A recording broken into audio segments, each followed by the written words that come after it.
Sindikat pencurian sepeda motor berhasil diungkap Direktorat Reserse Kriminal Umum Polda Bali.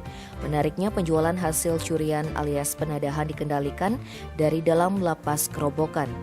Dirkrimum Polda Bali Kombes Pol Ari Satrian menerangkan, Jumat 10 September sindikat curanmor ini terungkap berawal dari laporan Edi Nur Rahman yang mengaku kehilangan sepeda motor. Peristiwa itu terjadi pada tanggal 31 Agustus sekitar pukul 23.30 itu saat korban membeli nasi goreng menggunakan sepeda motor Yamaha NMAX. Setelah pulang ke rumahnya di Jalan Buane Kubu Gang Asem 13, nomor 7 Denpasar Barat, Edi memarkir sepeda motornya di pinggir jalan lalu langsung masuk untuk menaruh nasi goreng.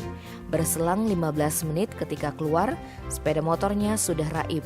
Edi langsung melaporkan kejadian tersebut ke Polresta Denpasar. Tim Reskrim Polresta Denpasar dibantu Polda Bali melakukan penyelidikan.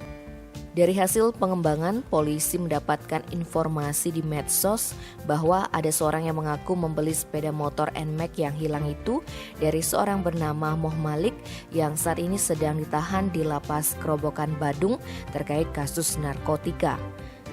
Ketika diperiksa di lapas, Moh Malik mengaku berperan sebagai perantara. Ia mengaku mendapatkan sepeda motor itu dari Ilham Sabri. Dalam proses transaksinya, Moh Malik memasarkan di media sosial dengan harga miring.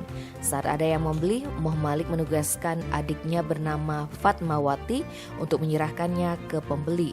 Ternyata Ilham Sabri telah lebih dulu ditangkap oleh kepolisian Polsek Kuta dalam kasus pencurian sepeda motor Minggu 5 September.